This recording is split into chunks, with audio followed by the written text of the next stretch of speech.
Just make sure that everything is set up here.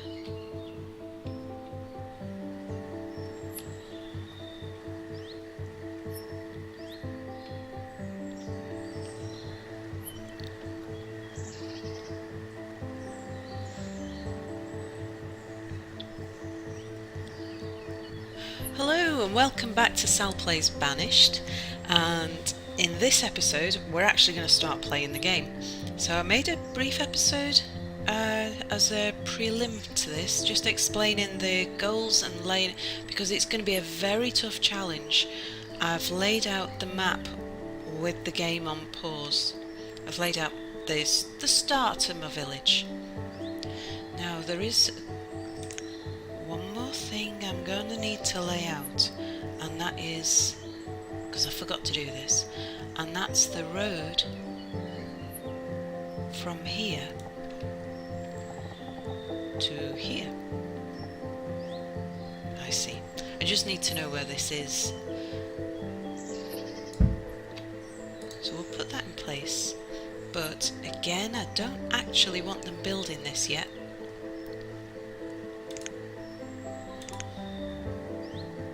So I'm fine if they build a bit of it. The first thing I want them to build is a stockpile.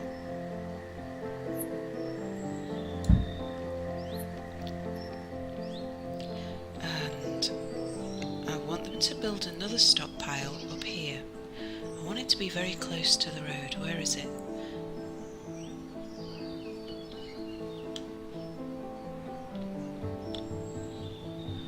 This will be more of a temporary stockpile, I think.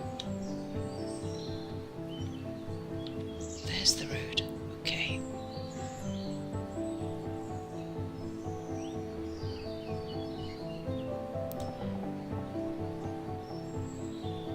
There we go. They're going to be working up here a lot in the early days, so it just gives them somewhere local where they can drop all the materials. Right, time to get going. What do we want to do? I want 4 people on building and 4 people on labouring for the moment. And I think we're ready to go. Play. Right, people, you're in a race against time to save your lives.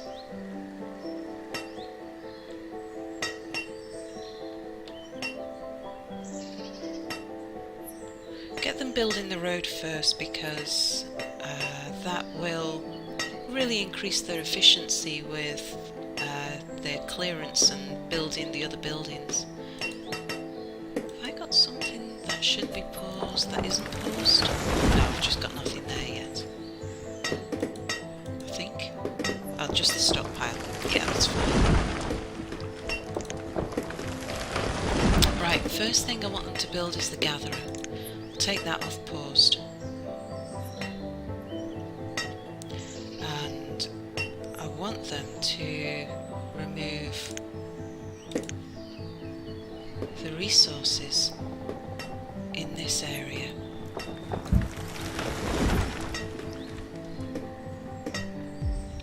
I'm going to play it on slow speed just for till we're not critical. At the moment we are critical. If we don't get these first few things done in time for the first winter, then we'll probably fail in a very short time period. And I'm only gonna have one shot on this. If we fail first time, then I probably won't go back and try it again. Not on camera, at least. I might try it again offline. But yeah, one shot. There'll be very little. I'll play very little on pause. We might just pause it during the occasional disaster, or eventually when we get merchants, I might just pause it while we sort out merchants. But it's not something I'm going to be doing a lot of. be mostly playing it real time.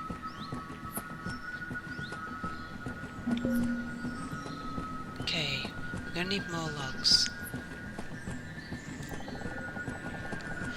I'm going to start by taking the trees that are close to the forester, because that will give the forester... It'll be easy for him to get back and replant those trees. I don't know if that's the right thing to do, it's just my current thinking. Now, what do we need? We're going to need some stone. Yeah, so just stone. We've got enough logs, we need stone. Well, we've got plenty of stone. Take it from here.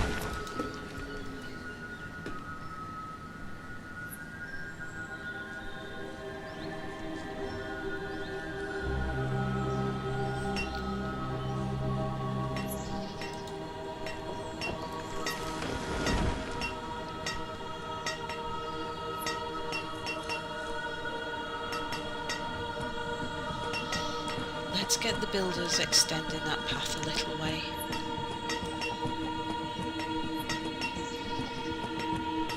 Because we will want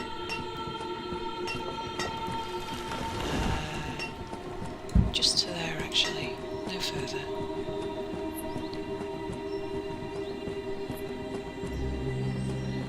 So first priority is food. Do they need more stone? No, they've got enough stone. Okay, so they'll get that built now. Now, the builder will do that. We want our labourers clearing something else.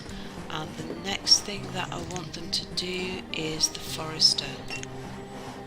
We need to get the forester up and running really quickly, because we're going to be taking logs from this area, which is going to limit our gatherer's ability.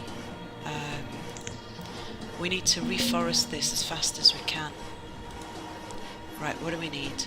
We're going to need logs. We have 6 logs, we're going to need 32.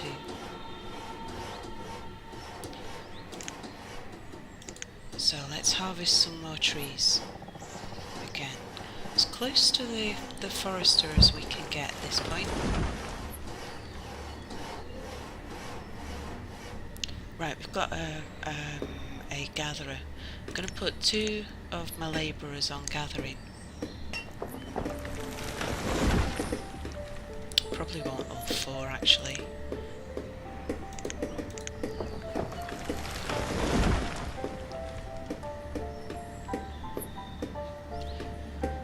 We've got 1200 food, but that is going to go down rapidly and we've got to get through winter. I don't think gatherers can collect anything during winter, or if they can, it's very inefficient. I don't think much grows. Okay, how are we doing?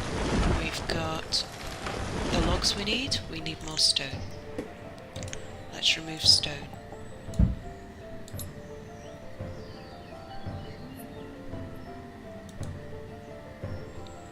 As soon as we've got enough stone and they turn it over to the builders, we'll get the labourers working on something else.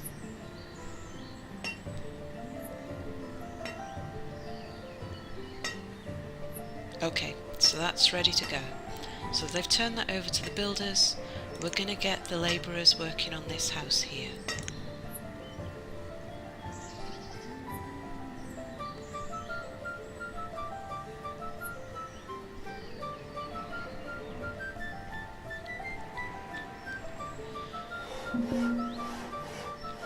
Let's see, so they're going to need iron. We've got some iron in the area.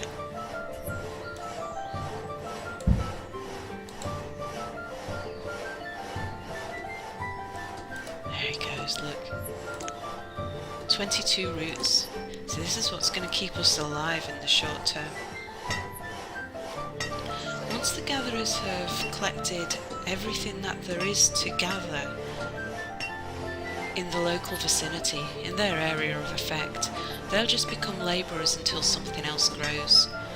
once we have another mushroom or root pop out the ground, they'll stop being a labourer and they'll go and gather it again. So overpopulating with gatherers isn't a problem. Yeah, they will do something else.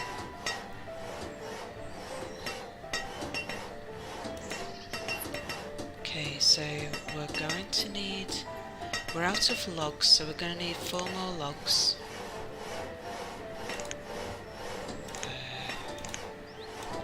Take that from here. Oh, excellent. So there's the forester.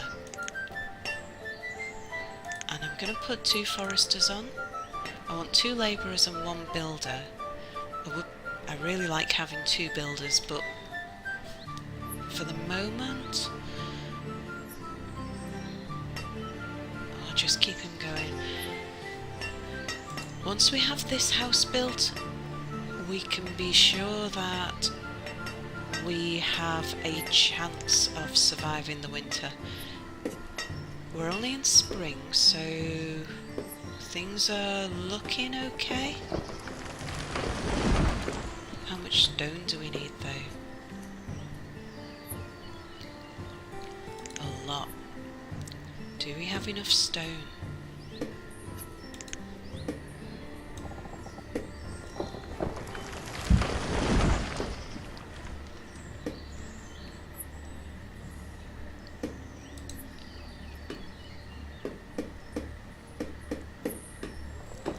Clearing the area of stone and iron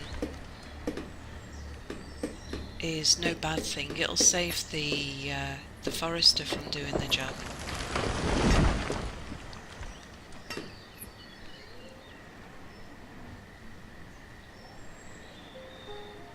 Is that the forester? Yeah, so he's going and planting trees now.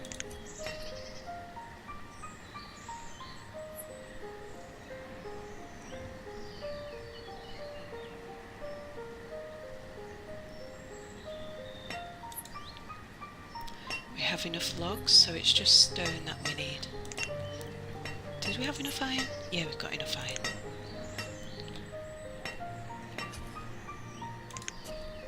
Let's see, is there any more stone? Yeah. We've got stone that's a further walk away, but if we can avoid having to go too far out for the stone, that would be a good thing.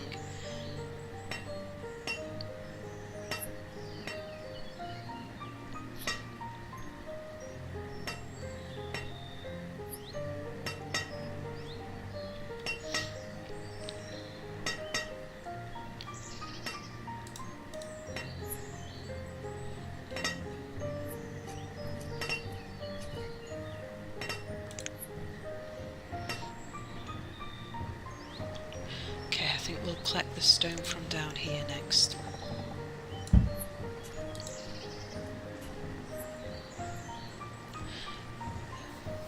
Stone houses start might seem quite ambitious, but I don't think we could survive if we went for wooden houses.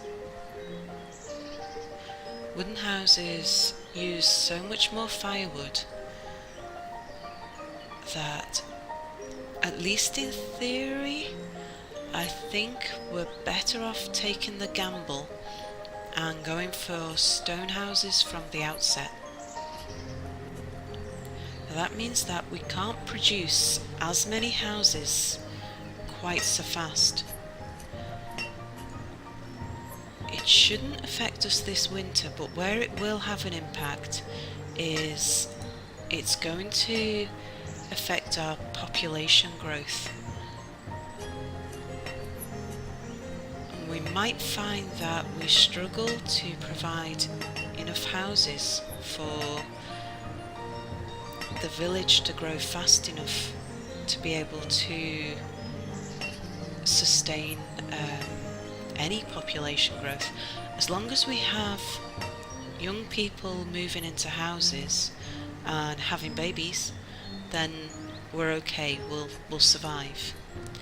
It's when we have old people moving into houses and not having babies that we've lost the game. Okay, we're going to need some more stone. Let's see if we have any available here. Nope.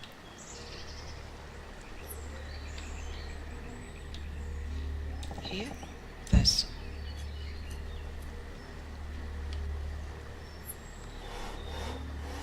Oh, excellent. Right, the building. We're in a good situation. I'm going to put 2 builders on that now.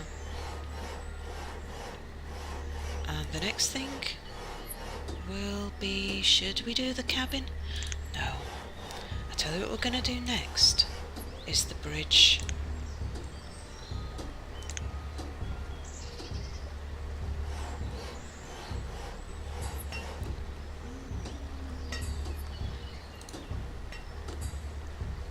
Okay, it won't take them long to do that, so we'll get probably one of them's going to prioritise this. Is that really the path they'll take? Doesn't look like.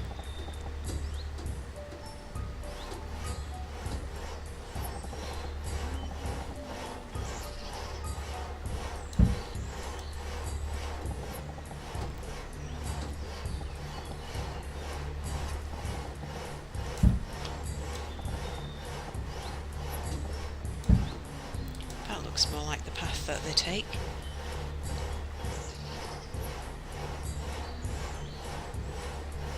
How are we doing for storage?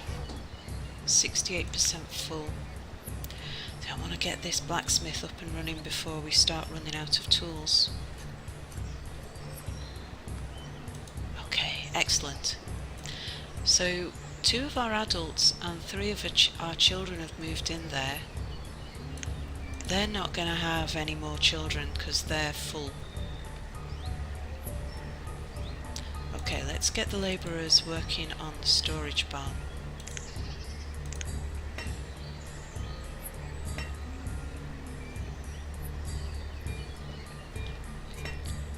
And we need to put this road in.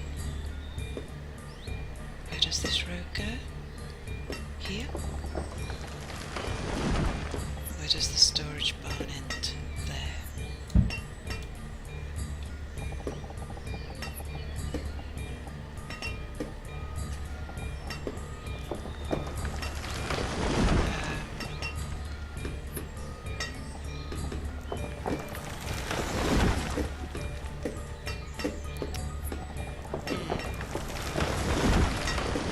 Yeah, they're gonna walk that way.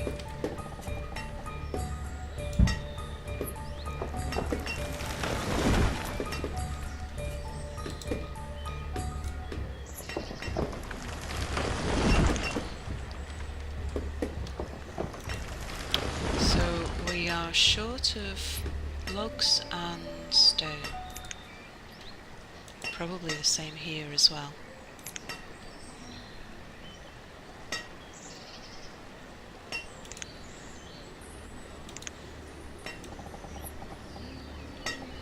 No, I don't want to take those. Let's get it a bit closer to the forester.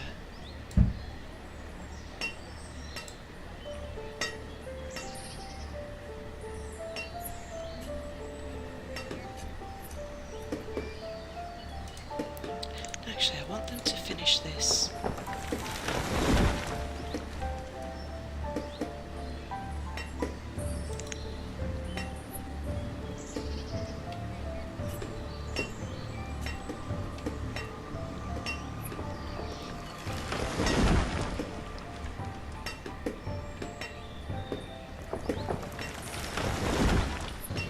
We need just the tiniest little bit more stone.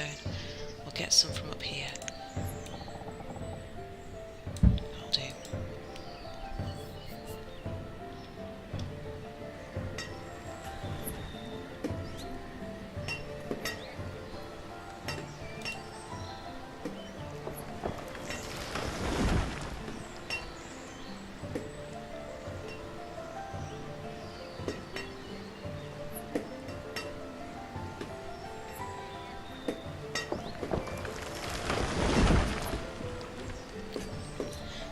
summer, so we're still okay at the moment.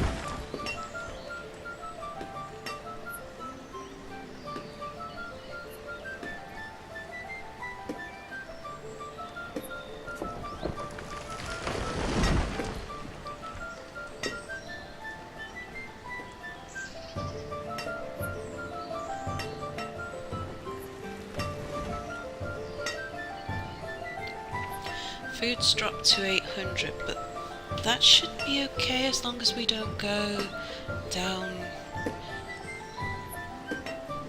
I think as long as we don't go too much below 800 in summer,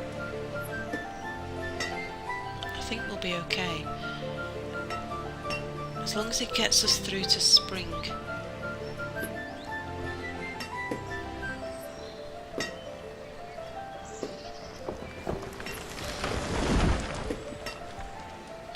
So I've called this village Eyam, and I've spelt it the way it sounds, E-E-M, and then the way it's really spelt in real life, which is E-Y-A-M. Eyam is a village which is not terribly far away from where I live, and their claim to fame was in the 1600s. When plague came to the village, they decided to isolate themselves from the rest of the world so that plague wouldn't spread to their neighbours. It was a tremendous self-sacrifice. So the legend has it there's something like 2/3 of the villagers died of various causes, I imagine. But they if you go to the village today, you can still see some of the historical landmarks. They put boundary stones in around the edge of the village. They're in a sort of mountain pass, and on the edge of all around the edge of the village, a good distance away from the farms and the houses, they put boundary stones. What they would do is soak coins in vinegar, and they'd leave coins on the boundary stones, and traders would come and leave food and take the vinegar-soaked coins. People thought that vinegar killed the plague. Let's see how we're doing. We should have enough stone now for the builders to get on with this. So Eyam is quite a fascinating place. The fact that it is in a mountain valley. It's not a huge mountain, but it's certainly a bit like what we have here. It's very hilly, and the fact that they isolated themselves from the world, I thought that was quite appropriate for what we're building here. Let's see, so we're going to need more logs and more stone. Well, let's see, have we got... Oh, look at this, we've got stone just here. So as soon as the builders built that, they can get on with it. So let's collect wood. Collect the wood from around here.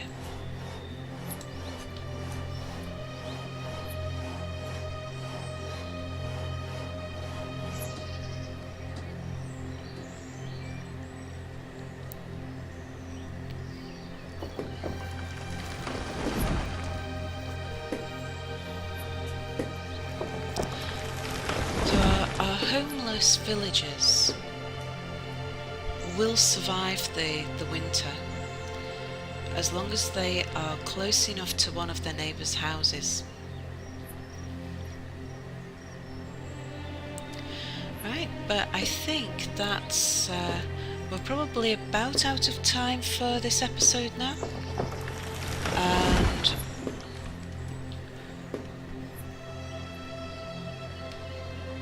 do I make another one at this speed? I'm not sure. Maybe I will. We'll have a look and see how it goes. It's a slow start, but it needs to be. we'll maybe just make another episode taking us to the other side of winter, and then we'll speed it up, and I'll start putting some cuts in for as we jump to interesting things, but I suppose the first winter is always interesting. Okay, let's just pause it there so we take up on the same point when we get to the next episode. So thank you for watching, and I'll see you in the next episode.